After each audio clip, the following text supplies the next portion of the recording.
një diferencë super të ngushtë midis tyre dy kandidatëve, por gjithsesi nëse do bëjmë një krahasim me 4 vite më parë, shohim që Lëvizja Vendosje ka rrudhje votash duke marrë për bazë rreth 12.000 të tilla. 4 vite më parë ishte forca e parë, por nuk arriti të fitonte që në raundin e parë humbi në balotazh, ndërsa tashmë nuk është më forca e parë dhe ka goxha rrudhje votash, çka tregon që edhe kriza politike në farë formë mund të kenë dhënë ndikimin e saj sa i përket rezultatit të zgjedhjeve. Pra atmosferë të përgjigjet deri në fund për me ndjeshme për vërtetë pati disa festime në rrugët e Prishtinës, ishin simpatizantët e LDK-s, të cilët deri në orën 12 pas mesnate brohorisin apo parakalonin me makina me flamujt e partisë së tyre, dhe më pas u kthyen nëpër shtëpi dhe gjithçka po vijon atë rutinën që për hir të vërtetës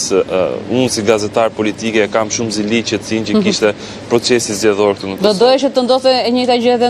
në Shqipëri të paktën. Po, ndërkohë do ishte ideale, sikur e njëjta situatë ndodh në Shqipëri, po.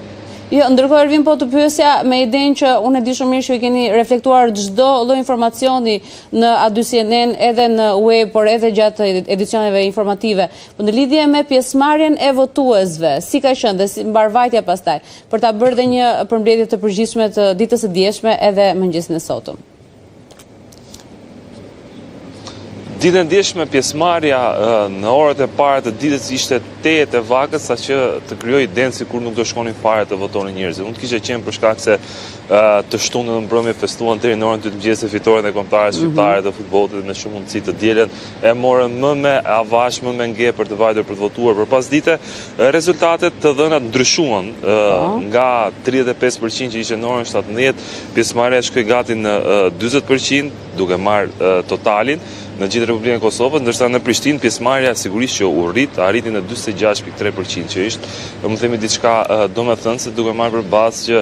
2 orë para përfundimit të rezultatit pjesëmarrja shumë herë më ulët se kaq, edhe partitë politike, liderët e partive politike, vetë zoti Kurti doli në një video mesazh duke inkurajë qytetarët, dilni, votoni, merrni pjesë votive, ushtroni të drejtën tyre të votës dhe diçka e cila duket se ka dhënë impaktin konkret duke çuar në 102.938 numrin e qytetarëve të Prishtinës, të cilët kanë marrë pjesë në zgjedhjet e dieshme vendore, ndërsa në numër total në gjithë Republikën e Kosovës e përmendëm është rreth 40% pjesëmarrja, çka mund të konsiderohet e mirë, çka mund të konsiderohet e ulët. Referuar me 4 vite më parë është pak më poshtë, referuar me zgjedhjet parlamentare të shkurtit, sigurisht është pak më poshtë, po mund të lidhet edhe për shkak se janë zgjedhje vendore, vijnë pas një krize të madhe politike ku institucionet e Kosovës tashmë janë formozuar pas zgjedhjeve të shkurtit. Kemi një kuvend funksionale, do duhet të shihet nëse zoti Kurti do arrit të formojë një qeveri apo zgjedhjet dieshme, ishte një test për të treguar se si do jetë, më themi, edhe ardhmja e tij politike, nëse do të ritestohet në zgjedhjet parakohshme apo në bazë të rezultatit do shkoj të kërkoj me ngulm një koalicion me një nga partitë opozitare LDK apo PDK. Në bazë të rezultateve dhe të sondazheve që tashmë janë publikuar dhe kanë dalë në të gjitha komunat në Kosovë, kush shihet si forcë politike e parë tashmë, që forca që mund të ketë mbizotruar në zgjedhje në pjesën më të madhe të komunave? Ka disa njësi të cilat vetë Vendosje ka arritur të fitojë direkte që në raundin e parë janë 3 njësi. Ka LDK shumë njësi të tjera që ka fituar. Numër përgjithshëm do të pritet publikimi i rezultatit të votimeve të votës politike për këshilltarët komunal, të cilët më pas do bëjnë, mund themi, edhe përkthimin total të preferencës politike të qytetarëve të Kosovës. Në Prishtinën sigurisht që forca e parë ka dalë sërish të LDK-ja edhe në votën politike, në votën e këshilltarëve bashkiak, nëse në gjithë territorin e Republikës Kosovës do të shihet analiza, por interesant është fakti që sa i përket pjesëmarrjes për të rikthyer, pjesëmarrja e ulët nuk u reflektua vetëm në qytetet ku janë etnikisht 100% shqiptar, por janë edhe në komunat të cilët ka pjesëtar të komunitetit të tjera, siç është komuniteti serb. Në komunat veriore pati një ulje të pjesëmarrjes, madje njësia administrative Leposaviçit, e cila 4 vite më parë që njësia me pjesëmarrje dytë më të madhe, me raport përqindje, këtë herë ishte njësia me pjesëmarrje të ulët. Por lista serbe ka arritur të fitojë të gjitha njësitë në cilët e ka garuar ku komuniteti serb, më themi, është i pranishëm në ato territore. Dhe ndërkohë nuk shihet që të ketë paktën nga këto manifestime, siç jemi mësuar ne, të paktën kryeqytet, por edhe në gjithë Shqipërinë, të ketë gjithmonë një ditë pas zgjedhjeve. Pra,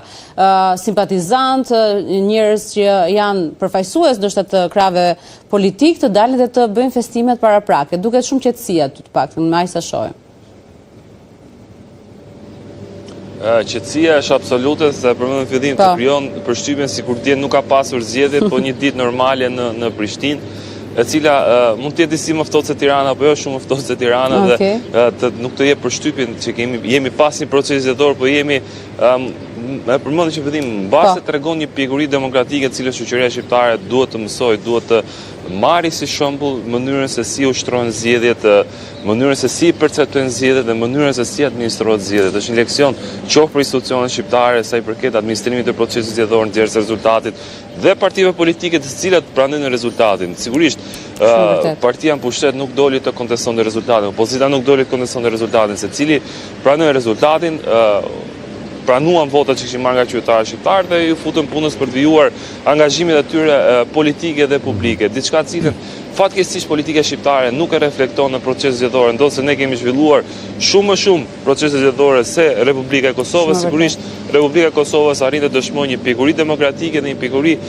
institucionale në mënyrën e administrimit të procesit zgjedhor. Kjo është fantastike dhe është për të marrë shembull, jo vetëm për mënyrën se si duhet të funksionojë, por edhe mënyrën se si gazetarët të paktën duhet të kenë këtë qetësi dhe rehatim për të komunikuar dhe për të dhënë informacione edhe për publikun. Faleminderit shumë Ervin, ditë dhe punë të mbarë. Besoj gjatë gjithë kohës jemi në mundësi për të komunikuar dhe për të reflektuar çdo informacion në A2 CNN. Faleminderit Ervin.